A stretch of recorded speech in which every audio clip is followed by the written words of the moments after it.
Hello दोस्तों, आप सभी का हमारे YouTube channel history with Idris Khan में आप सभी का स्वागत है।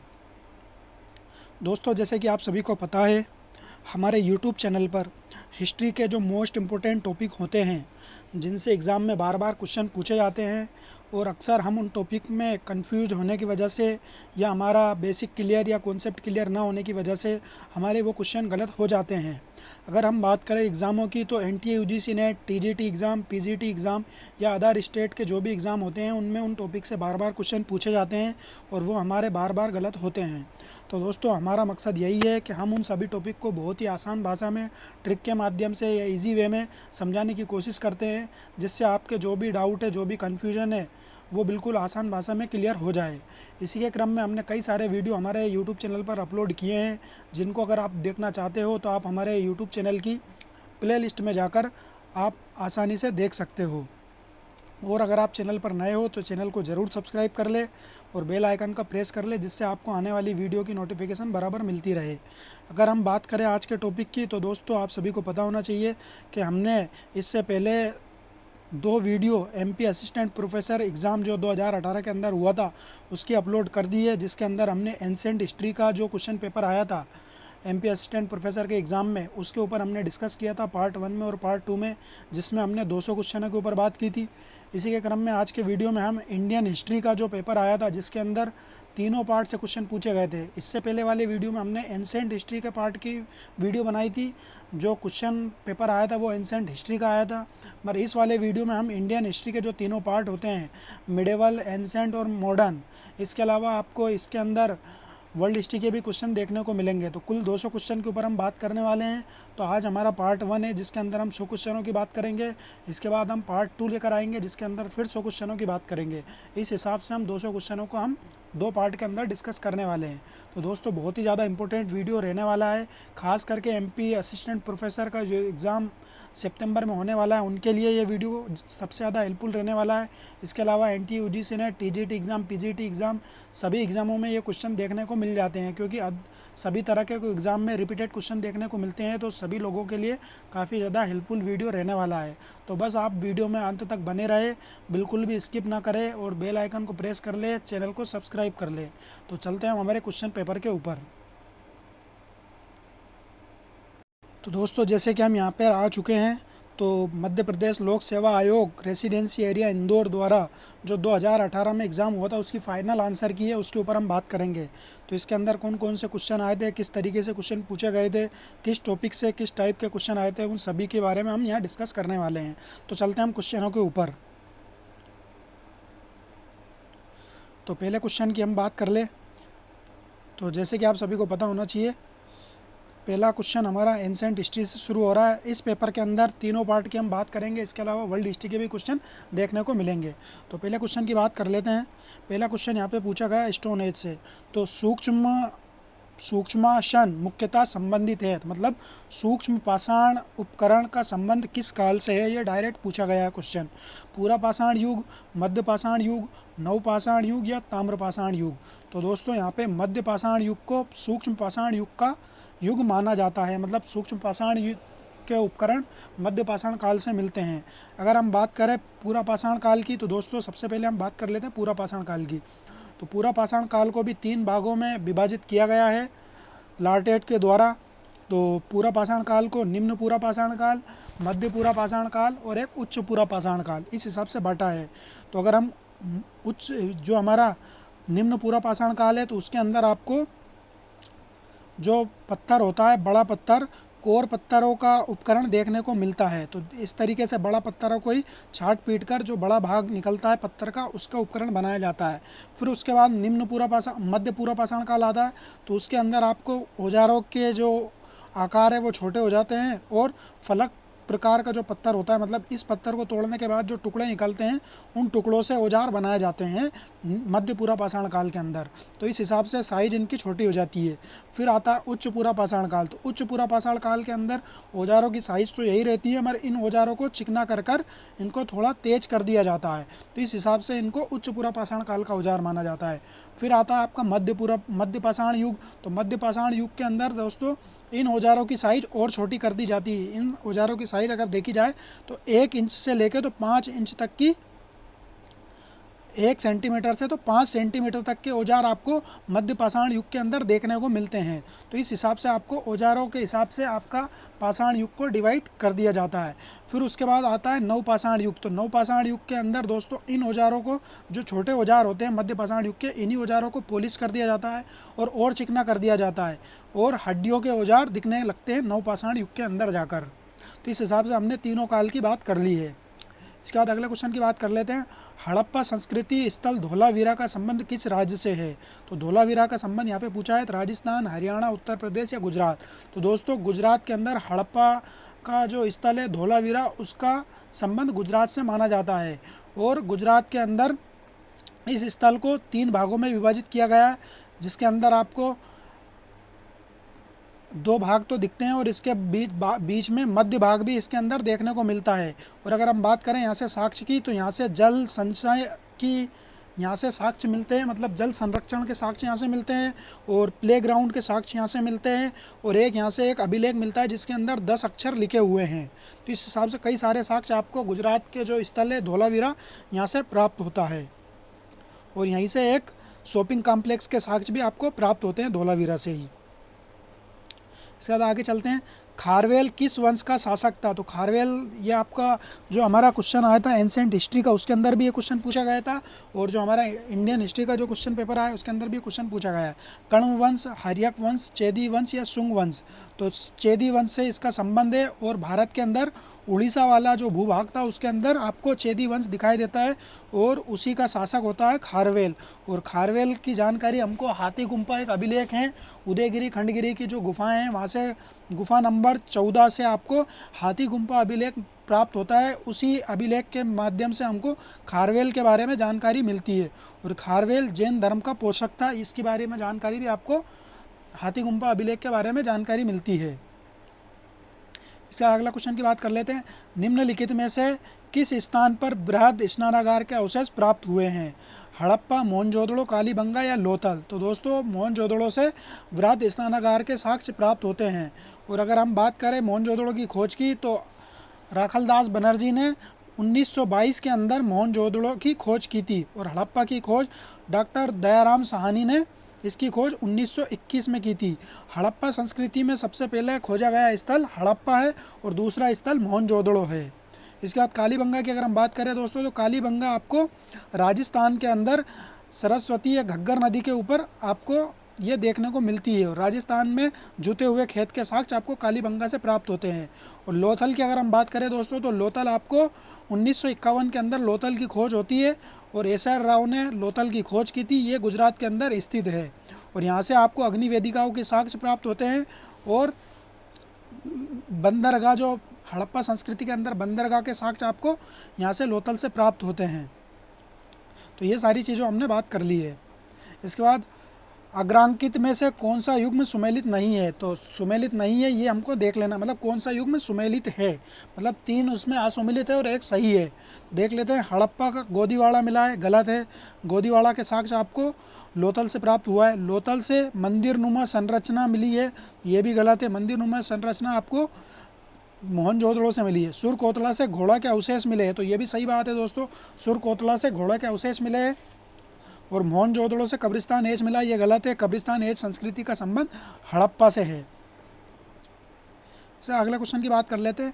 कनिष्क प्रथम की मृत्यु के तुरंत पश्चात कौन कुषाण वंश का शासक बना है? तो कनिष्क का उत्तराधिकारी कौन बना है, ये क्वेश्चन के अंदर पूछा गया है। हुइस्क, वशिष्ठ, वासुदेव या विमकटफिसेस? तो दोस्तों इसका राइट आंसर माना जाएगा वशिष्ठ। कनिष्क प्रथम का उत्तराधिकारी बना है। फिर उसके बाद हुइस्क बनता है। और विमकटफिसेस की अगर हम बात करें दोस्तों, तो विमकटफिसेस कुषाण वंश का वास्तविक संस्थापक के रूप में इसको माना जाता है। और विमकटफिसेस ने ही सबसे पहले सोने की मुद्रा चलाई थी भारत के अंदर। सोने की मुद्रा अगर देखा जाए तो एक तो आपका 2 लोगों के बारे में जानकारी मिलती है, एक तो मिनांडर के बारे में जानकारी मिलती है और दूसरा आपका विमकटफिसेस के बारे में जानकारी मिलती है। और विमकटफिसेस कुषाण वंश का वास्तविक संस्थापक के रूप में माना जाता है। इसके बाद अगले क्वेश्चन की बात कर लेते हैं। निम्नलिखित में से किस वैदिक देवता का नाम बोगचकोय अभिलेख में नहीं मिलता है? तो ये कई सारे एग्जामों में क्वेश्चन पूछा गया है। अगर एनटीयूजी नेट की बात करें तो कम से कम 2 से 3 बार ये क्वेश्चन पूछा जा चुका है। टीजीटी पीजीटी एग्जाम में भी बार बार ये क्वेश्चन देखने को मिलता है। तो इंद्र, अग्नि, मित्र, वरुण। तो दोस्तों इसके अंदर अग्नि देवता के बारे में जानकारी नहीं मिलती है। इंद्र, मित्र, वरुण और आस्तेय के बारे में जानकारी मिलती है। इस हिसाब से 4 वैदिक देवताओं के बारे में जानकारी मिलती है, अग्नि के बारे में जानकारी नहीं मिलती है। अगर हम बात करें बोगचकोय अभिलेख की, तो दोस्तों ये 1500 BC के लगभग का ये पुराना अभिलेख माना जाता है और इसके अंदर 4 वैदिक देवताओं के बारे में जानकारी मिलती है। और हित्ती और मितन्नी कबीलाओं ने 4 वैदिक देवताओं को साक्ष्य के रूप में मानकर इनकी एक संधि प्रस्ताव पे किया गया था, जिसमें इन देवताओं को गवाह के रूप में शामिल किया गया था। तो ये सारी जानकारी आपको मिलती है। और इसकी खोज व्हीकलर ने की थी दोस्तों। और इसकी लिपि की अगर हम बात करें दोस्तों, तो इसकी कीलक लिपि थी, कीलक लिपि। और इसकी भाषा जो थी भरोपीय भाषा के, इसका जो भाषा थी भरोपी भाषा का इसमें यूज किया गया है। आजीवक संप्रदाय का संस्थापक कौन है दोस्तों? तो पूरण कश्यप, पदुकच्छयन, मकली घोषाल या अजित केस काम्बलिन। तो दोस्तों इसका राइट आंसर माना जाएगा मकली घोषाल, जो जैन धर्म के महावीर स्वामी के साथ और गौतम बुद्ध के साथ इनका काफ़ी ज़्यादा विवाद देखने को मिलता है। और मकली घोषाल ने आजीवक धर्म का संस्थापक माना जाता है। और इनको एक दंड भी कहा जाता है, इनका एक अन्य नाम एक दंड भी कहा जाता है। बौद्ध काल में उपसंपदा किसे कहते हैं? उपसंपदा का संबंध यहाँ से पूछा है। तो संपत्ति का त्याग, गृह प्रवेश, संघ में प्रवेश या निर्वाण में प्राप्ति। तो दोस्तों उपसंपदा का संबंध संघ में प्रवेश से है। तो पहली परीक्षा जो होती है दोस्तों, इसमें प्रवज्जा होती है और प्रवज्जा के बाद उपसंपदा होती है। तो प्रवज्जा के बाद 5 साल के बाद संघ में प्रवेश करवाया जाता है। तो दोस्तों ये 2 चीज़ों को आपको समझना है। पहला जो होता है प्रवज्जा होती है, प्रवज्जा लगभग 14 या 15 साल की उम्र में प्रवज्जा करवाई जाती है। उसके 5 साल के बाद उपसंपदा करवाई जाती है। तो ये अंतिम अवस्था मानी जाती है उपसंपदा संघ में प्रवेश की। इसके बाद वसुमित्र एवं नागार्जुन किस शासक के दरबार से संबंधित है? तो वसुमित्र और नागार्जुन के बारे में कई सारे क्वेश्चन आपको जो एंशिएंट हिस्ट्री का एग्जाम हो उसमें भी पूछा गया है और इसमें भी पूछा गया है। तो बिंदुसार, रुद्रदामन, कनिष्क प्रथम या पुष्यमित्र शुंग। तो दोस्तों कनिष्क प्रथम के दरबारी वसुमित्र और नागार्जुन को माना जाता है। और नागार्जुन की अगर हम बात करें दोस्तों, तो नागार्जुन महायान शाखा के संस्थापक के रूप में इनका माना जाता है। और कनिष्क प्रथम के समय ही कुंडलवन के अंदर चौथी बौद्ध संगति का आयोजन करवाया गया था। वहीं पे बौद्ध धर्म को हीनयान और महायान शाखा में विभाजित किया गया था। निम्नलिखित में से कौन सा अभिलेख अशोक के द्वारा जारी नहीं किया गया है? जूनागढ़ अभिलेख, भाब्रू अभिलेख, सारनाथ अभिलेख, रामपुरवा अभिलेख। तो दोस्तों इसका राइट आंसर माना जाएगा जूनागढ़ अभिलेख, जो गुजरात के अंदर स्थित है। और इसका जो अभिलेख को किसने लगवाया था? तो रुद्रदामन ने इस अभिलेख को लगवाया था। और इसको संस्कृत भाषा का प्रथम अभिलेख माना जाता है। इसके अंदर लगभग 34 लाइन के आसपास इसके अंदर लाइनें देखने को मिलती है। और इसकी बात करें तो ये चंपू शैली में, गद्य और पद्य शैली में इसको माना जाता है। और सुदर्शन झील के बारे में इसके अंदर जानकारी मिलती है। भाब्रू अभिलेख मध्य प्रदेश के अंदर स्थित है। सारनाथ अभिलेख आपका उत्तर प्रदेश के अंदर स्थित है। रामपुरवा अभिलेख आपका बिहार के अंदर स्थित है। और बाकी की ये तीनों अभिलेख आपका जो अशोक ने छोटे जो अभिलेख लिखवाए थे वो सारे अभिलेख इसके अंदर मिलते हैं और अशोक के अभिलेख हैं ये तीनों। 8वीं शताब्दी के शासक ललितादित्य ने किस राज्य पर शासन किया था? तो ललितादित्य मुक्तापीढ़ के बारे में जानकारी यहाँ पे पूछी गई है। इसकी अगर हम बात करें तो गोड़, मगध, कश्मीर या विदिशा। तो कश्मीर के ऊपर इन्होंने शासन किया था और इनकी उपाधि थी ललितादित्य मुक्तापीठ के रूप में इनको जाना जाता था। और ये कारकोट वंश के शासक, सबसे ज़्यादा प्रतापी शासक कारकोट वंश के इनको माने जाते हैं। अगले क्वेश्चन की बात कर ले। झांसी का झोंकन बाग हत्याकांड कब घटित हुआ है? तो झांसी का झोंकन बाग हत्याकांड कब घटित हुआ है देख लेते हैं दोस्तों। 27 मई 1857, 2 जून 1857, 4 जून 1857, 8 जून 1857। तो 8 जून 1857 को झांसी के अंदर यह हत्याकांड हुआ था। और 1857 की जो क्रांति हुई थी उससे संबंधित यह हत्याकांड माना जाता है दोस्तों। इसके बाद अगला क्वेश्चन देख ले, 510 ईस्वी का सती संबंधी प्रथम अभिलेखी साक्ष्य प्राप्त हुआ है। कहाँ से सती के बारे में जानकारी मिलती है, सती प्रथा के बारे में? उत्तर प्रदेश, राजस्थान, तमिलनाडु या मध्य प्रदेश? तो मध्य प्रदेश के अंदर जो कुमार स्कंदगुप्त का नहीं भानुगुप्त का एरण अभिलेख है दोस्तों, भानुगुप्त का एरण अभिलेख से सती प्रथा के बारे में जानकारी मिलती है, जो प्राचीनतम अभिलेख माना जाता है, जो मध्य प्रदेश के अंदर स्थित है।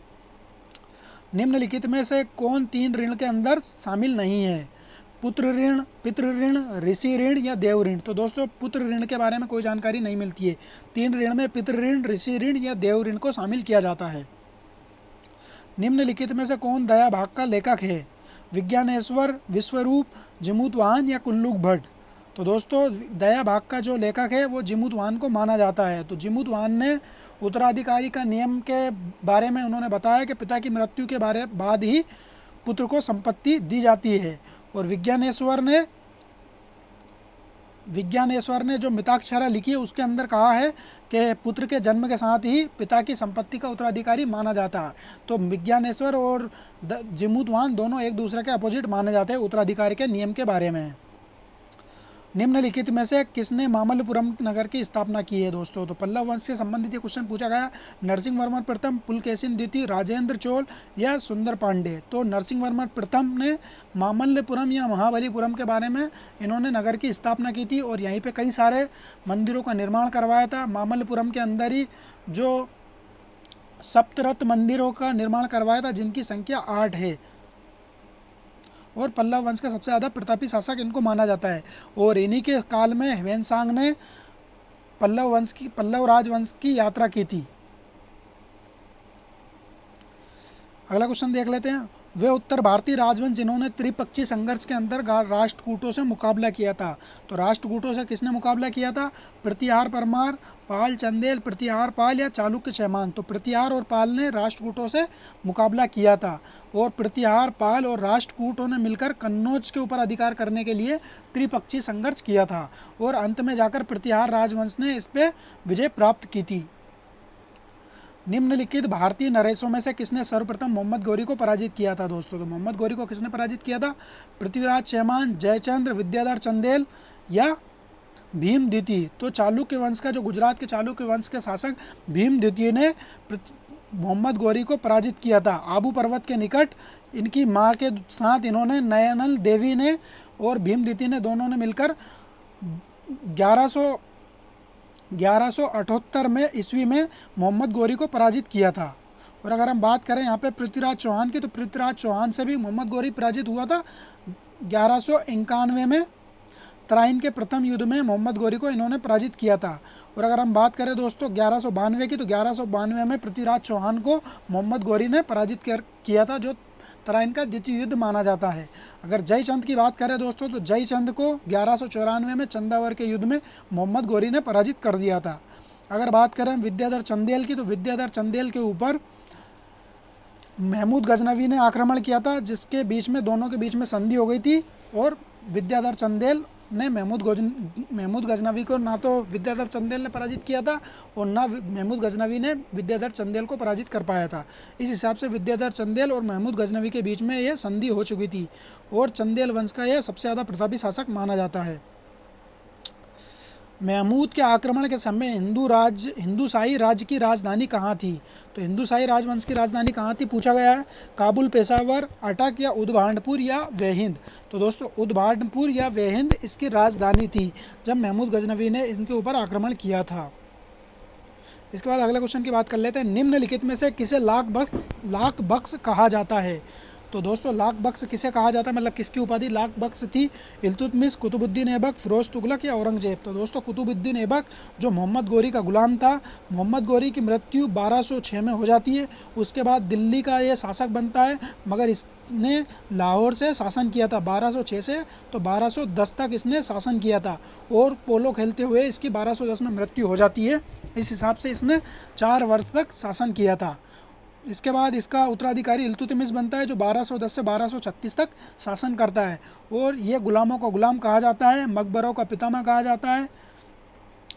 इस तरीके से इसके बारे में जानकारी मिलती है। बात करते हैं फिरोज तुगलक की, तो ये तुगलक वंश का सबसे प्रतापी शासक और सबसे महान शासक माना जाता है। इसने निर्माताओं का राजकुमार कहा जाता है। कई सारे नगरों की स्थापना की थी, लगभग 300 नगरों की स्थापना की थी और 5 बड़ी नहरों का इन्होंने निर्माण करवाया था। औरंगजेब की बात करें दोस्तों तो औरंगजेब मुगल काल का सबसे ज़्यादा जो सहिष्णु के बारे में, इनके बारे में जानकारी मिलती है तो काफ़ी ज़्यादा प्रतापी शासक माना जाता है और सबसे ज़्यादा भूभाग पर राज करने वाला शासक माना जाता है मुगल काल का। अगले क्वेश्चन की बात कर लेते हैं। देवगिरी के स्वतंत्र यादव राज्य की स्थापना किसने की थी? प्रोलराज द्वितीय, गणपति, भिल्लम या सिंहन? तो भिल्लम ने देवगिरी के अंदर यादव राजवंश की स्थापना की थी। फुतुहुस सलातीन के लेखक कौन है दोस्तों? फुतुहुस सलातीन के लेखक कौन है? नसरुद्दीन महमूद, ईसामी, अमीर खुसरो या हसन निज़ामी? तो फुतुहुस सलातीन के जो लेखक है हसन ईसामी को माना जाता है और इन्होंने दक्षिण भारत के राजवंश जो बहमनी राजवंश का जो संस्थापक है हसन बहमन शाह, उनको इन्होंने ये डेडिकेट करके ये पुस्तक को लिखी थी, फुतुहुस सलातीन। इसके बाद अगले क्वेश्चन की बात कर लेते हैं। वह शासक कौन था जिसने निरीक्षक लिपि को घूस देने के लिए एक सैनिक को सोने का सिक्का दिया था? मतलब किसने घूसखोरी को बढ़ावा दिया था, मतलब अपने ही निरीक्षक लिपि को घूस दिया था? जलालुद्दीन खिलजी, नासिरुद्दीन महमूद, सिकंदर लोदी या फिरोज तुगलक? तो दोस्तों फिरोज तुगलक के बारे में ये जानकारी मिलती है और सबसे ज़्यादा भ्रष्टाचार फिरोज तुगलक के शासनकाल के अंदर देखने को मिलता है।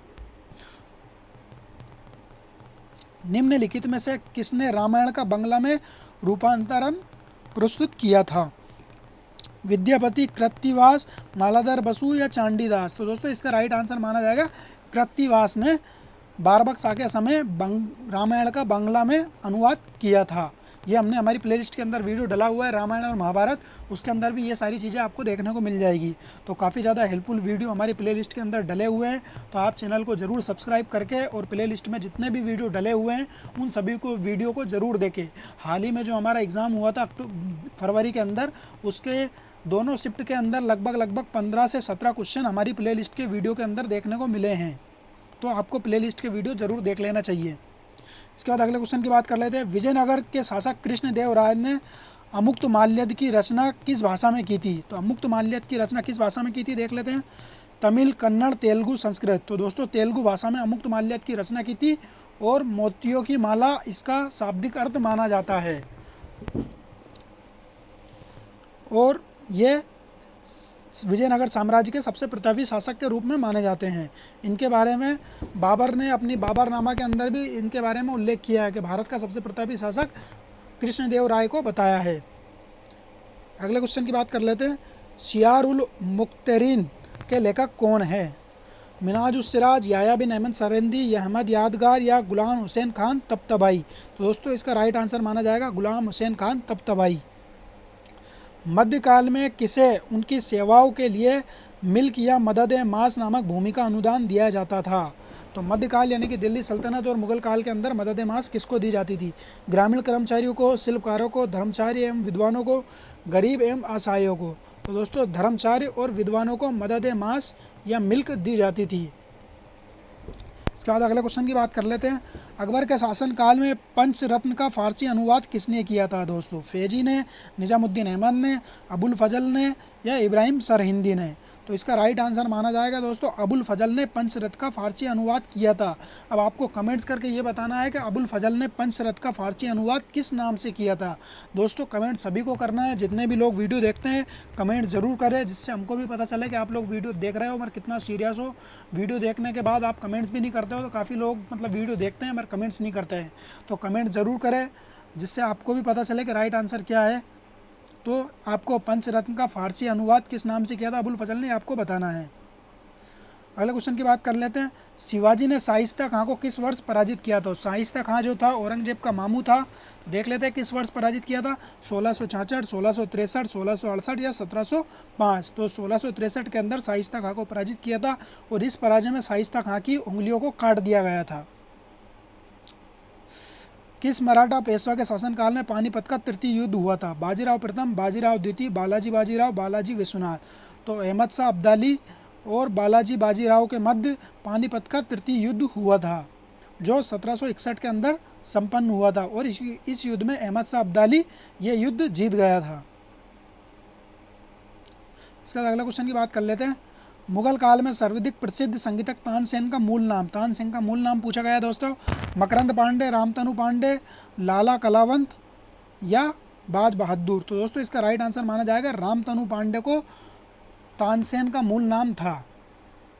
अगले क्वेश्चन की बात कर लेते हैं। रज्मनामा निम्नलिखित में से किसके फारसी अनुवाद है? रज्मनामा किसका फारसी अनुवाद है? तो लगभग 5-7 लोगों ने मिलकर महाभारत का फारसी अनुवाद किया था।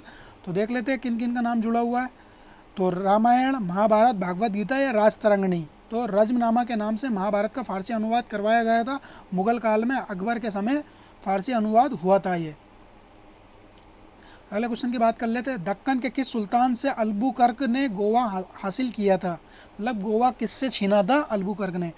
अहमदनगर, बरार, बीजापुर या गोलकुंडा। तो बीजापुर के आदिल शाह द्वितीय से अल्बुकर्क ने गोवा छीना था 1510 में। 1510 में अल्बुकर्क ने बीजापुर के शासक आदिल शाह द्वितीय से बीजापुर को छीन लिया था। और 1530 में जाकर जो अगला ये आता वायसराय, पुर्तगाली वायसराय, उसने गोवा को राजधानी बनाया था।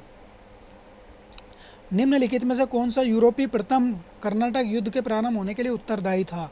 मतलब कर्नाटक युद्ध के बारे में यहाँ पे क्वेश्चन पूछा गया कि कौन सा कारण था। सप्तवर्षीय युद्ध, ऑस्ट्रिया का उत्तराधिकार का युद्ध, गुलाबों का युद्ध या 30 वर्षीय युद्ध। तो दोस्तों ऑस्ट्रिया का जो उत्तराधिकार का युद्ध हुआ था वही प्रथम कर्नाटक युद्ध के बारे में यहाँ पे कारण बना है। कर्नाटक युद्ध किस किस के बीच में हुआ था दोस्तों? तो फ्रांसीसी और ब्रिटिश के मध्य कर्नाटक युद्ध हुआ था। अगले क्वेश्चन की बात कर लेते हैं। दलदली स्थल सूतानाती में 1690 में किसने कलकत्ता की आधारशिला रखी? तो दलदली स्थल सूतानाती की, तो कलकत्ता की नगर की स्थापना किसने की? Captain William Heath, sir Charles Eyre, Job Charnock, John Surman. तो दोस्तों जॉब चॉर्नक ने 1690 में कलकत्ता की स्थापना की थी। तो किन किन बस्तियों को मिलाकर कलकत्ता की स्थापना की थी? गोविंदपुरा, सूतानाती और कालीकता, 3 बस्तियों को मिलाकर जॉब चॉर्नक ने कलकत्ता की, जो आधुनिक कलकत्ता है, उसकी स्थापना की थी 1690 में। इसके बाद अगले क्वेश्चन की बात कर लेते हैं। ईस्ट इंडिया कंपनी ने भारतीय व्यापार पर अपने एकाधिकार को पूर्णतः कब खोया? तो दोस्तों देख लेते हैं पूर्णतः मतलब कब खो दिया। 1833, 1853, 1857 और 1793। तो 1833 में इन्होंने जो चीन के साथ व्यापार और चाय का जो व्यापार था उसका भी एकाधिकार समाप्त कर दिया था। तो दोस्तों सबसे पहले 1813 को एक चार्टर एक्ट आता है जिसके अंदर ब्रिटिश ईस्ट इंडिया कंपनी के समस्त व्यापारिक अधिकार को छीन लिया जाता है। बस 2 अधिकारों को यहाँ पे छोड़ दिया जाता है, एक तो चीन के साथ व्यापार और दूसरा चाय का व्यापार। तो इन दोनों के ऊपर इनका एकाधिकार था। उसको लॉर्ड विलियम बेंटिक के समय जब 1833 का चार्टर एक्ट आता है उसमें इन दोनों चीज़ों को भी समाप्त कर दिया जाता है। इसका अगले क्वेश्चन की बात कर लेते हैं। निम्न में से कौन गवर्नर था जिसने टीपू सुल्तान से मंगलोर की संधि की थी? तो मंगलोर की संधि की थी जो 1884 के अंदर हुई थी। देख लेते हैं। Lord Harris, Lord Hamilton, Lord Macartney, Lord Stephens. तो लॉर्ड मैकार्टनी की और टीपू सुल्तान के मध्य 1884 के अंदर मंगलोर की संधि हुई थी और इस संधि का विरोध वारेन हेस्टिंग ने इस संधि का विरोध किया था। जो द्वितीय आंग्ल मैसूर युद्ध हुआ था उस पराजय के पश्चात ये संधि हुई थी। पहली संधि होती है मद्रास की संधि, फिर उसके बाद होती है मंगलोर की संधि और उसके बाद होती है श्रीरंगपट्टनम की संधि। और चतुर्थ आंग्ल मैसूर में टीपू सुल्तान की मृत्यु हो जाती है। अगले क्वेश्चन की बात कर लेते हैं। शाह शुजा एवं रणजीत सिंह के मध्य अंग्रेजों की त्रिपक्षीय संधि किस वर्ष संपन्न हुई? 1838, 1840, 1818, 1836। तो दोस्तों 1838 के मध्य शाह शुजा और रणजीत सिंह के मध्य त्रिपक्षीय संधि संपन्न हुई थी। अगला क्वेश्चन देख लेते हैं। लॉर्ड मेयो की हत्या किस वर्ष हुई थी? तो लॉर्ड मेयो की हत्या 1872 के मध्य अंडमान निकोबार की जेलों का निरीक्षण करते समय वहाँ के एक पठान युवक ने इसकी हत्या कर दी थी। अफगानी पठान युवक ने लॉर्ड मेयो की हत्या कर दी थी 1872 में। और लॉर्ड मेयो के साथ जुड़ा हो कि भारत के अंदर सबसे पहली जनगणना की शुरुआत लॉर्ड मेयो के समय शुरू हुई थी जो 1872 में हुई थी। निम्नलिखित विद्रोहियों में से अप्रैल 1859 में किसकी गिरफ्तारी से 1857 के विद्रोह की समाप्ति मानी जाती है? तो 1857 का जो विद्रोह चल रहा था यानी कि जो 1857 की क्रांति की शुरुआत हुई थी उस क्रांति को समाप्त 1859 में किसकी गिरफ्तारी से मानी जाती है? कुंवर सिंह, नाना साहब, तात्या टोपे, बेगम हजरत महल। तो तात्या टोपे को गिरफ्तारी के बाद 1857 की समाप्ति मान ली जाती है। और मान सिंह नामक एक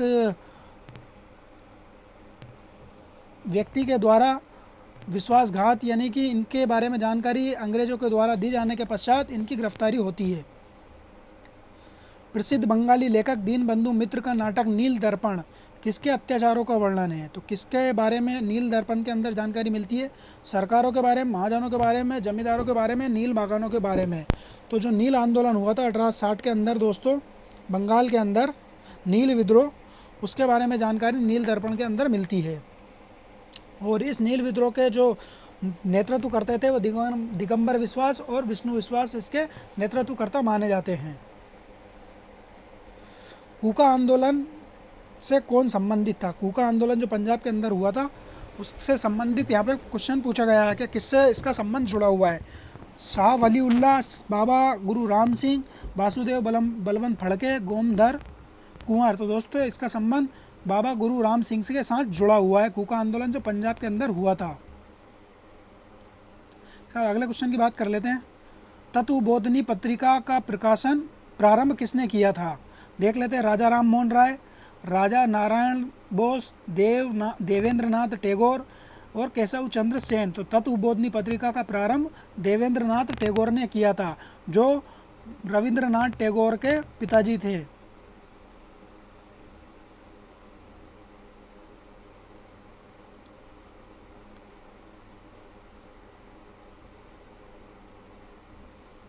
बाल गंगाधर तिलक द्वारा संपादित अंग्रेजी समाचार पत्र का क्या नाम था? तो बाल गंगाधर द्वारा जो अंग्रेजी समाचार पत्र था उसके बारे में पूछा गया है। तो इन्होंने तिलक और केसरी दो नाम से, केसरी और मराठा के नाम से इन्होंने दो समाचार पत्रों का संपादन किया था। तो अंग्रेजी कौन सा था? तो मराठा जो था इनका अंग्रेजी था और केसरी इनका मराठी भाषा का था, मराठी भाषा का था। और 1882 के अंदर पहला समाचार पत्र के लिए जेल जाने वाले प्रथम व्यक्ति बाल गंगाधर तिलक को माना जाता है।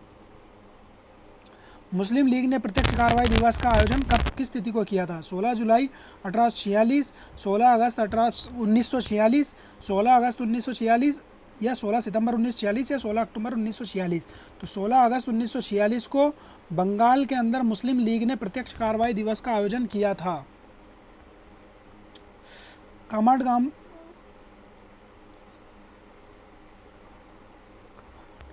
कामागाटू मारू क्या था? तो दोस्तों कामागाटू मारू क्या था? ये 1914 के लगभग की ये घटना है। तो देख लेते हैं।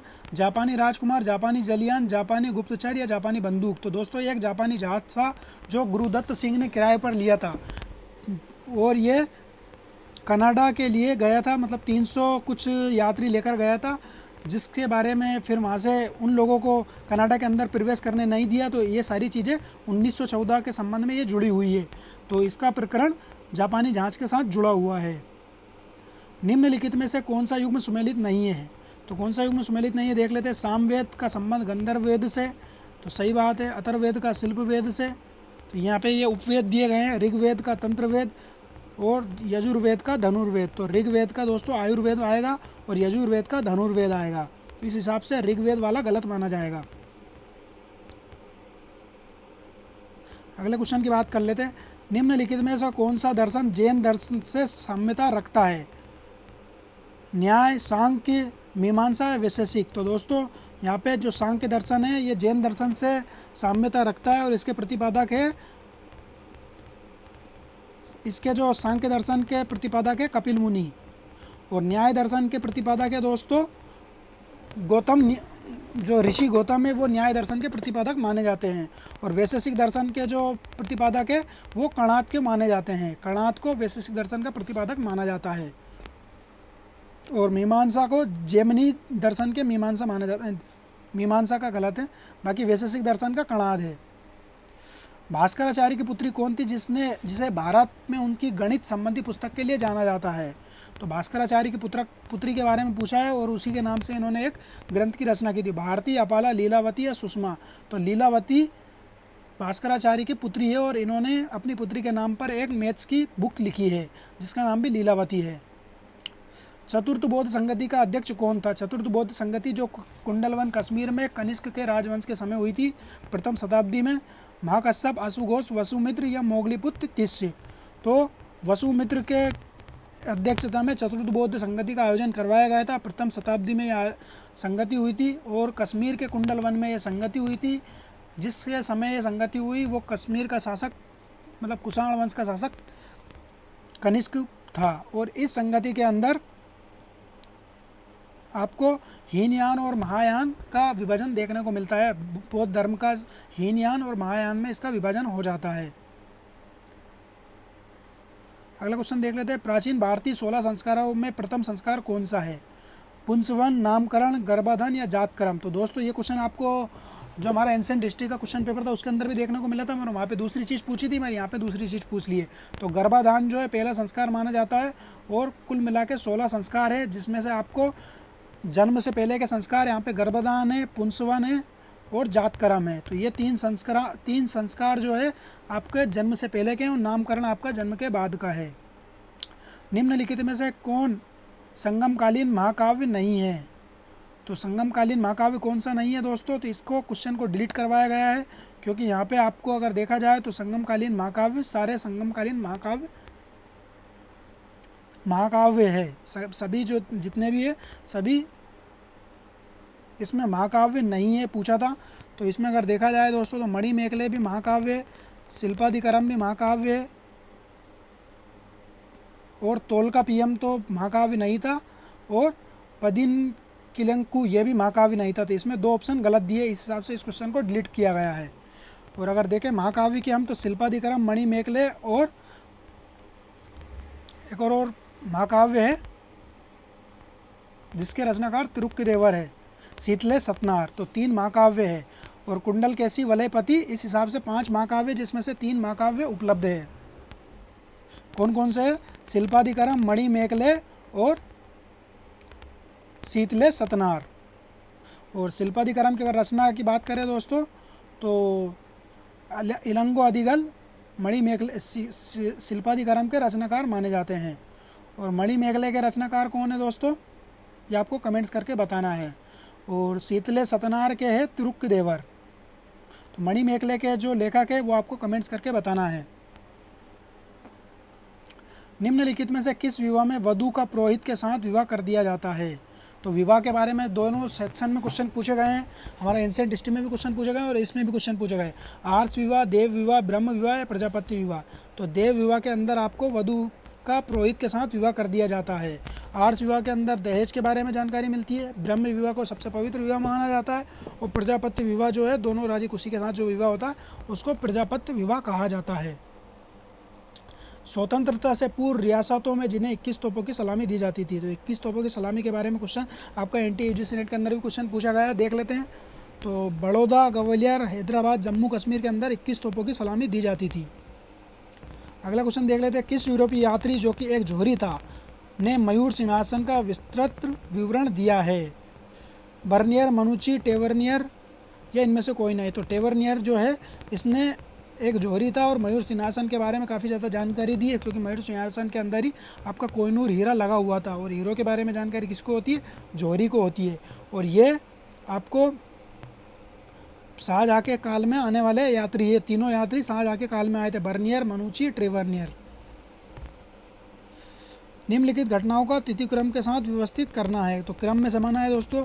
मीर जाफर की मृत्यु, बक्सर का युद्ध, ब्लैक होल की दुर्घटना, इलाहाबाद की संधि। तो सबसे पहले अगर हम बात करें दोस्तों तो ब्लैक होल की घटना घटती है जो 1756 के अंदर होती है। फिर उसके बाद दोस्तों बक्सर का युद्ध होता है। फिर उसके बाद बक्सर का युद्ध होता है 1764 के अंदर। 1765 के अंदर आपको मीर जाफ़र की मृत्यु देखने को मिलती है। फिर उसके बाद इलाहाबाद की संधि होती है 12 अगस्त और 16 अगस्त 1765 को इलाहाबाद की संधि होती है। इस हिसाब से इसका राइट आंसर माना जाएगा 3-5। इसके बाद किलायू की कलकत्ता गवर्नर के रूप में अपना प्रथम कार्यकाल, तो ये भी आपको माना जाएगा। तो ये इलाहाबाद की संधि के पहले इसको माना जाएगा। तो तीसरा ऑप्शन हमारा जो है ये सही है।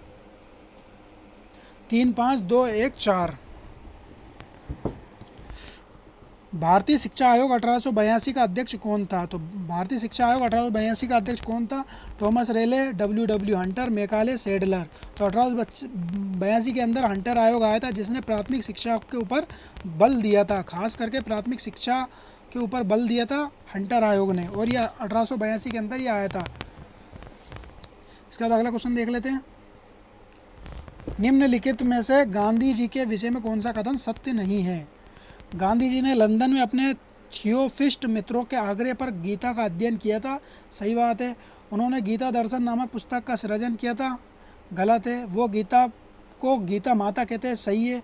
वे अपनी समस्त समस्याओं का समाधान गीता में खोजते थे। ये भी सही है। तो ऑप्शन नंबर 2 है जो गलत माना गया है। बम्बई मिल हैंड एसोसिएशन भारत के एक प्रकार की प्रथम ट्रेड यूनियन मानी जाती है, जिसके संस्थापक कौन है? तो दोस्तों कौन है बम्बई मिल हैंड एसोसिएशन के संस्थापक? सफीदा बनर्जी, एन लोखंडे, एम राय, एम जोशी। तो दोस्तों एम लोखंडे बम्बई मिल हैंड एसोसिएशन के संस्थापक माने जाते हैं। इसके बाद अगले क्वेश्चन की बात कर लेते हैं। भारत की स्वतंत्रता समय भारतीय राष्ट्रीय कांग्रेस के अध्यक्ष कौन थे? मौलाना अबुल कलाम आज़ाद, पंडित जवाहरलाल नेहरू, डॉक्टर राजेंद्र प्रसाद, जे बी कृपलानी। तो जे बी कृपलानी भारत की जब आज़ादी मिल रही थी उस समय राष्ट्रीय कांग्रेस के अध्यक्ष थे, और मौलाना आज़ाद 1940 से लेकर 1945 तक अध्यक्ष थे। दोस्तों सबसे ज़्यादा समय तक अध्यक्ष रहने वाले और सबसे युवा अध्यक्ष मौलाना अबुल कलाम आज़ाद को माना जाता है। इंग्लैंड के शासक जॉन ने किस वर्ष मैग्ना कार्टा पर हस्ताक्षर किया था? तो दोस्तों वर्ल्ड हिस्ट्री के क्वेश्चन देखने को मिल रहे हैं इस पेपर के अंदर, तो देख सकते हो आप। वर्ल्ड हिस्ट्री का क्वेश्चन पूछा गया है 1215 में, 1220 में, 1310 में या 1330 में। तो 1215 के अंदर जॉन ने मैग्ना कार्टा के ऊपर हस्ताक्षर किया था। यूरोप में 30 वर्षीय युद्ध किस कालखंड में हुआ था? दोस्तों 30 वर्षीय युद्ध यूरोप के अंदर हुआ था। तो कब हुआ था? 1605 से 1635, 1618, 1648, 1660 से 1690, 1680 से 1710। तो 1618 से 1648 के मध्य यूरोप के अंदर 30 वर्षीय युद्ध का देखा गया है। किस देश का राजकुमार हेनरी द नेविगेटर के नाम से विख्यात था? स्पेन, पुर्तगाल, फ्रांस, इंग्लैंड। तो दोस्तों पुर्तगाल का राजकुमार हेनरी दी नेविगेटर के नाम से जाना जाता है। इसे ने भौगोलिक खोजों के बारे में काफ़ी ज़्यादा प्रोत्साहन दिया था, और इसी के कहने पर पुर्तगाली जो हमारा वास्को डी गामा भारत के अंदर आया था। द प्रेज ऑफ फेलिक नामक पुस्तक के लेखक कौन है? बेकोशियो, इरेस्मस, टोमर मूर, शेक्सपियर। तो मानववाद के राजकुमार के रूप में इनको माना जाता है दोस्तों इरेस्मस को, और इन्होंने पुस्तक लिखी थी the praise of folly. Boston tea party की घटना कब हुई थी? दोस्तों तो बोस्टन टी पार्टी जो अमेरिकी स्वतंत्रता संग्राम के साथ जुड़ी हुई है, देख लेते हैं। 5 सितंबर 1773, 16 दिसंबर 1773, 16 नवंबर 1772, 22 अक्टूबर 1773। तो मैसाचुसेट्स के बंदरगाह पर 16 दिसंबर मैसाचुसेट्स राज्य के अंदर बोस्टन नामक बंदरगाह पर 541 चाय की पेटियों को समुद्र के अंदर फेंक दिया था, जो ब्रिटिश जहाज के ऊपर लदी हुई थी अमेरिका के सैमुअल एडम्स के नेतृत्व में। 16 दिसंबर 1773 की यह घटना है, और इसी को बोस्टन की टी पार्टी के नाम पर जाना जाता है, जो अमेरिकी स्वतंत्रता संग्राम के साथ जुड़ी हुई है। निम्नलिखित में से किस शासक के समय इंग्लैंड में धर्म सुधार आंदोलन हुआ है? हेनरी सप्तम, हेनरी अष्टम, हेनरी चतुर्थ या हेनरी पंचम? तो हेनरी अष्टम के समय इंग्लैंड में धर्म सुधार आंदोलन हुआ था, और इन्होंने एंग्लिकन चर्च की स्थापना करवाई थी इन्हीं के समय। स्वतंत्रता, समानता एवं बंधुत्व के सिद्धांत निम्नलिखित में से किस काल में उत्पन्न हुए, मतलब किस क्रांति के साथ जुड़े हुए हैं? गोरापूर्ण क्रांति, अमेरिकी क्रांति, फ्रांस की क्रांति, औद्योगिक क्रांति। तो जो फ्रांस की क्रांति 1789 के अंदर हुई है दोस्तों, उसी क्रांति के साथ स्वतंत्रता, समानता, बंधुत्व की भावना का सिद्धांत जुड़ा हुआ है। अगला क्वेश्चन देख लेते हैं।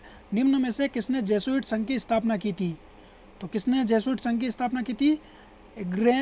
Ignatius Loyola, Thomas More, Henry S Lucas, Lord Acton. तो जो लोयला थे इन्होंने ही जेसुइट संघ की स्थापना की थी। निम्नलिखित में से किस तिथि को जापान ने पर्ल हार्बर पर आक्रमण किया था? तो जब द्वितीय विश्व युद्ध चल रहा था दोस्तों, तो जापान ने अमेरिका के पर्ल हार्बर पर आक्रमण किया था। देख लेते हैं।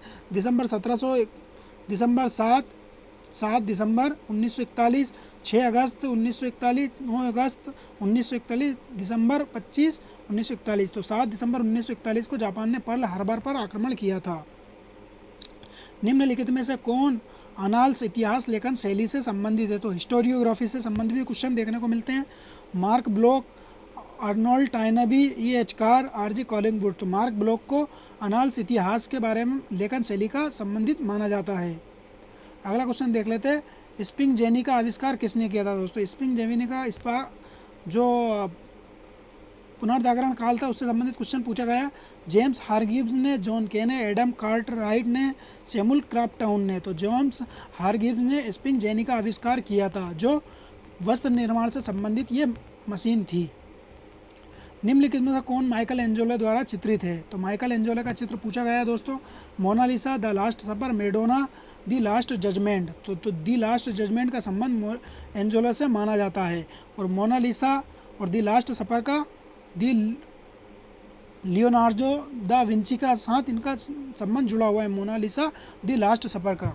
और मैडोना का संबंध किसके साथ जुड़ा हुआ है दोस्तों, ये आपको कमेंट्स करके बताना है। निम्नलिखित में से किसका मानना था कि सभी सभ्यताएं समसामयिक है?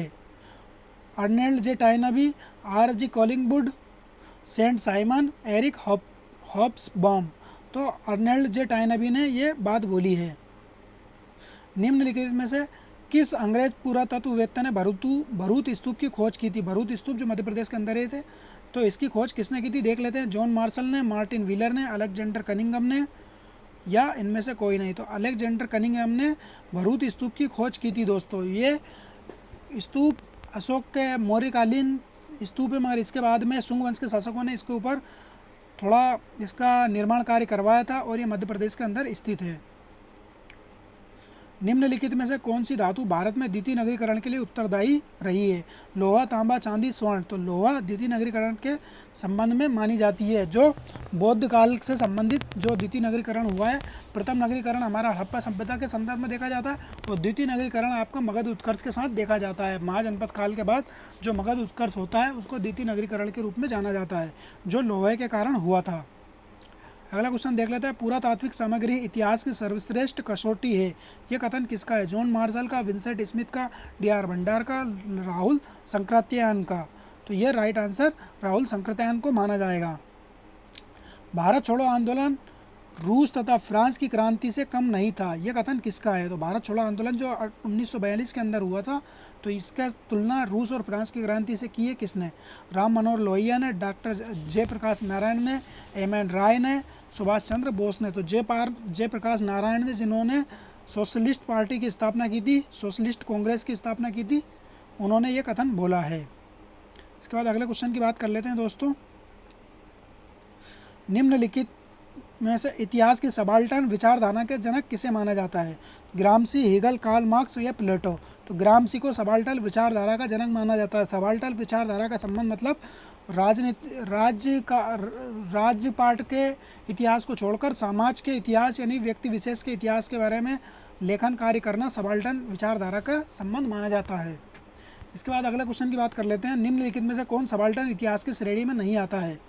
तो सबाल्टर्न इतिहास की श्रेणी में कौन नहीं आता है? रणजीत गुहा, शहीद अमीन, ज्ञानेंद्र पांडे, बिपिन चंद्र। तो बिपिन चंद्र का संबंध सबाल्टर्न इतिहासकार के संबंध में नहीं माना जाता है, इनको मार्क्सवादी विचारधारा के संबंध में इनका माना जाता है। अगले क्वेश्चन की बात कर लेते हैं, निम्नलिखित में से कौन सा युग्म सुमेलित नहीं है? तो संबंधित पत्रिका और पुस्तक है, और एक तरफ उनसे संबंधित उनके लेखक दिए गए हैं। सुरेंद्रनाथ बनर्जी का ए नेशन ए मेकिंग, ये इनकी पुस्तक का नाम है। मौलाना आज़ाद, इंडिया विंस फ्रीडम, इनकी पुस्तक का नाम है। रमेश चंद्र दत्त, इंडिया टुडे, ये आर.पी. दत्त का संबंध इंडिया टुडे से है, तो ये हिसाब से गलत माना जाएगा। लाला लाजपत राय, अन हैप्पी इंडिया, ये सही है। तो दोस्तों सही सुमेलित नहीं है, आर.पी. दत्त है या आर.सी. दत्त नहीं है। रजनी पाम दत्त का इंडिया टुडे माना जाएगा। इसके बाद अगले क्वेश्चन की बात कर लें, निम्नलिखित में से किसे भारत की पंचवर्षीय योजनाओं का आर्किटेक्ट माना जाता है? तो भारत की पंचवर्षीय योजना का आर्किटेक्ट किसे माना जाता है? चिंतामणि देशमुख, पी.सी. महालोनाबेस, सी. सुब्रमण्यम, वर्गीज कुरियन। तो दूसरी पंचवर्षीय योजना के साथ इनका नाम जुड़ा हुआ है, तो पी.सी. महालोनाबेस का नाम पंचवर्षीय योजना के आर्किटेक्ट के रूप में जाना जाता है। इसके बाद अगले क्वेश्चन की बात कर लेते हैं, निम्नलिखित में से कौन काकोरी षड्यंत्र में संलिप्त नहीं था? राम प्रसाद बिस्मिल, रोशन सिंह, अशफाक उल्ला खां। तो दोस्तों इन्होंने 1926 के अंदर 1925 के अंदर काकोरी षड्यंत्र को अंजाम दिया था राम प्रसाद बिस्मिल ने, रोशन सिंह ने और अशफाक उल्ला ने। और मास्टर सूर्य सेन का नाम आपका जुड़ा है बंगाल का जो घटना हुई थी उसके साथ इनका नाम जुड़ा हुआ है। निम्नलिखित में से कौन भारत के वामपंथी आंदोलन से संबंधित नहीं थे? तो भारत के वामपंथी आंदोलन का संबंध किसके साथ नहीं जुड़ा है? पीसी जोशी, एमएन राय, राम मनोहर लोहिया, मुजफ्फर अहमद। तो राम मनोहर लोहिया का संबंध वामपंथी आंदोलन से नहीं जुड़ा है। एमएन राय जो है ये भारत के से बाहर ताशकंद में जाकर इन्होंने भारत की पहली कम्युनिस्ट पार्टी की स्थापना की थी। भारतीय कम्युनिस्ट पार्टी की स्थापना एमएन राय ने की थी भारत के बाहर ताशकंद में जाकर। निम्नलिखित में से कौन भारत में दोहरे गुम्बद का प्राचीनतम मुगलकालीन उदाहरण माना जाता है? हुमायूं का मकबरा दिल्ली, जामा मस्जिद दिल्ली, एतमादुल्ला का मकबरा दिल्ली, मोती मस्जिद दिल्ली। तो हुमायूं का मकबरा दिल्ली जिसके स्थापत्यकार मीरा गयास बेग को माना जाता है, ये दिल्ली के अंदर स्थित है और मुगलकालीन दोहरे गुम्बद का यह प्राचीनतम उदाहरण माना जाता है। स्वतंत्रोत्तर भारत की तटस्थता की नीति को किसने अनैतिक निष्पक्षता की संज्ञा दी है? हेनरी किसिंजर ने, जॉन फोस्टर डलास ने, मार्गरेट थैचर ने, अयूब खान ने। तो जॉन फोस्टर डलास ने इस नीति की आलोचना अनैतिक निष्पक्षता के रूप में की है। ब्रिटिश सेना में सेवारत भारतीयों को सैनिक का पहला विद्रोह बंगाल, मेरठ, वेल्लूर या अवध। तो वेल्लूर के अंदर जो है ये विद्रोह हुआ था 1806 के समथिंग ये विद्रोह हुआ था। इसके बाद अगले क्वेश्चन की बात कर लेते हैं। राजा राम मोहन राय ने अपने शैक्षणिक कार्य किसके साथ मिलकर किए थे? तो राजा राम मोहन राय ने जो हिंदू कॉलेज की स्थापना की थी किसके साथ मिलकर की थी? Henry William Derozio, Dwarkanath Tagore, William Carey, David Hare. तो डेविड हेयर के साथ मिलकर राजा राम मोहन राय ने हिंदू कॉलेज की स्थापना की थी बंगाल के अंदर। स्वतंत्रता के पश्चात निम्नलिखित में से किस उद्योग को निजी क्षेत्र के उद्यमों में नहीं रखा गया है? कपड़ा, छोटी मशीनरी, पेट्रोलियम एवं उसके उत्पाद या सीमेंट। तो पेट्रोलियम एवं उसके उत्पाद को निजी उद्योगों के क्षेत्र में नहीं रखा गया है, इसके ऊपर सरकारी नियंत्रण रखा गया है। निम्नलिखित में से रूस में भारतीय विद्या का जनक किसे कहा जाता है? G S Lebedev, Athanasius Nikitin, Maxim Gorky. इनमें से कोई नहीं। तो जीएस लिविदेव को भारतीय विद्या का जनक माना जाता है रूस के अंदर। अगले क्वेश्चन की बात कर लेते हैं। निम्नलिखित में से कौन 1842 के बुंदेला विद्रोह से संबंधित है? तो 1842 के अंदर जो मध्य प्रदेश के अंदर बुंदेला विद्रोह हुआ था, तो किसका संबंध इसके साथ जुड़ा हुआ है? परीक्षित, मधुकर शाह या हृदय शाह। तो सभी का संबंध बुंदेला विद्रोह के साथ जुड़ा हुआ है। निम्नलिखित में से कौन 1920 में रतौना आंदोलन से संबंधित था? तो रतौना आंदोलन जो मध्य प्रदेश के अंदर होशंगाबाद वाले इलाके के अंदर हुआ था। पंडित माखनलाल चतुर्वेदी, गणेश प्रसाद वर्णी, लक्ष्मण सिंह चौहान, पंडित सुंदरलाल। तो माखनलाल चतुर्वेदी का संबंध रतौना आंदोलन से जुड़ा हुआ है जो 1920 के अंदर हुआ था। हरिहर एवं बुक्का किस वंश से संबंधित है? तो हरिहर और बुक्का का संबंध विजयनगर साम्राज्य से जुड़ा हुआ है। तो तुलु वंश, संगम वंश, आयुर्वेदु वंश या सलु वंश। तो संगम वंश के संस्थापक के रूप में हरिहर और बुक्का को माना जाता है। हरिहर और बुक्का ने 1336 में विजयनगर साम्राज्य की स्थापना की थी। और इसके बाद संगम के बाद सुलु वंश आता है, फिर उसके बाद तुलु वंश आता है, फिर उसके बाद आयुर्वेदु वंश आता है। तो इस हिसाब से पहला वंश संगम है, दूसरा सुलु है, तीसरा तुलु है और चौथा आयुर्वेदु है। अगले क्वेश्चन की बात कर लेते हैं। औरंगजेब का मकबरा कहाँ स्थित है? दिल्ली, औरंगाबाद, अहमदाबाद या बुरहानपुर। तो महाराष्ट्र के अंदर जो औरंगाबाद है वहाँ पे औरंगजेब का मकबरा स्थित है। मुगल शासन काल में सबसे उपजाऊ भूमि को कहा जाता था? मुगल प्रशासन में उपजाऊ भूमि कहा जाता था पड़ती, पोलज, चाचर, बंजर। तो पोलज भूमि को सबसे उपजाऊ भूमि कहा जाता था जिसमें प्रत्येक साल इसके अंदर खेती होती थी। इसके बाद हम बात करते हैं पड़ती भूमि की। तो पड़ती भूमि में एक साल छोड़कर इसके अंदर मतलब एक साल कृषि होती थी और एक साल छोड़कर फिर दूसरे साल इसके अंदर कृषि होती थी। चाचर भूमि की अगर हम बात करें लगभग 3 से 4 साल छोड़कर इसके अंदर खेती की जाती थी। बंजर भूमि लगभग 5 साल तक जिसके अंदर खेती नहीं होती है उसे बंजर भूमि कहा जाता था। अगले क्वेश्चन की बात कर लें। निम्नलिखित में से कौन सा नगर फिरोज शाह तुगलक द्वारा नहीं बसाया गया है? तो फिरोज शाह तुगलक ने लगभग 300 नगर बसाए हैं भारत के अंदर। कौन सा नगर नहीं बसाया? जौनपुर, हिसार, फतेहगढ़ या फिरोजाबाद। तो फतेहगढ़ को फिरोज शाह तुगलक ने नहीं बसाए। अगर जौनपुर की बात करें तो जौनपुर अपने चाचाजाद भाई जो थे इनके मोहम्मद बिन तुगलक, जिनका नाम जोना खां था, उनकी याद में जौनपुर को बसाया था। निम्नलिखित में से कौन सा क्रांतिकारी संगठन इटली के एकीकरण से संबंधित था? तो इटली का एकीकरण से संबंधित कौन सा क्रांतिकारी संगठन था? जेकोबिन, जिरोंदिस्ट, कार्बोनरी या बोल्शेविक? तो कार्बोनरी संगठन का संबंध इटली के एकीकरण से माना जाता है। अगला क्वेश्चन की बात कर लेते हैं। निम्नलिखित में से कौन सा युग्म सुमेलित नहीं है?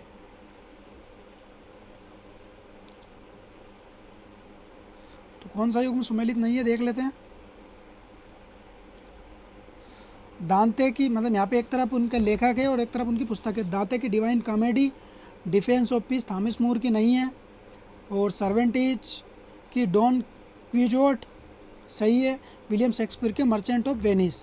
तो डिफेंस ऑफ पीस किसकी पुस्तक है, आपको कमेंट्स करके बताना है दोस्तों। वर्ल्ड हिस्ट्री का क्वेश्चन है, आपको कमेंट्स करके बताना है डिफेंस ऑफ पीस किसकी पुस्तक है। काफ़ी ज़्यादा फेमस राइटर है इनके, आपको कमेंट्स करके बताना है। अगले क्वेश्चन की बात करें, निम्नलिखित में कौन सा युग्म सुमेलित नहीं है? तो यहाँ पे भी वही इनका संबंधित घटना दी गई है और संबंधित व्यक्ति। तो श्यामजी कृष्ण वर्मा ने इंडिया हाउस की स्थापना की थी 1905 के अंदर। बरिंद्र घोष का संबंध भवानी मंदिर नामक इन्होंने पुस्तक लिखी थी। मदन लाल ढींगरा ने करजन वैली की हत्या की थी 1908 में। और खुदीराम बोस लॉर्ड हार्डिंग के ऊपर बम फेंका था। लॉर्ड हार्डिंग के ऊपर खुदीराम बोस ने बम नहीं फेंका था दोस्तों, ये गलत माना जाएगा। तो लॉर्ड हार्डिंग के ऊपर किसने बम फेंका था, ये आपको कमेंट्स करके बताना है दोस्तों। काफ़ी अच्छा क्वेश्चन है मॉडर्न हिस्ट्री का ये क्वेश्चन। लॉर्ड हार्डिंग के ऊपर 1911 में किसने बम फेंका था, ये आपको कमेंट्स करके बताना है। इसके बाद अगले क्वेश्चन की बात कर लेते हैं, ये हमारा लास्ट क्वेश्चन है।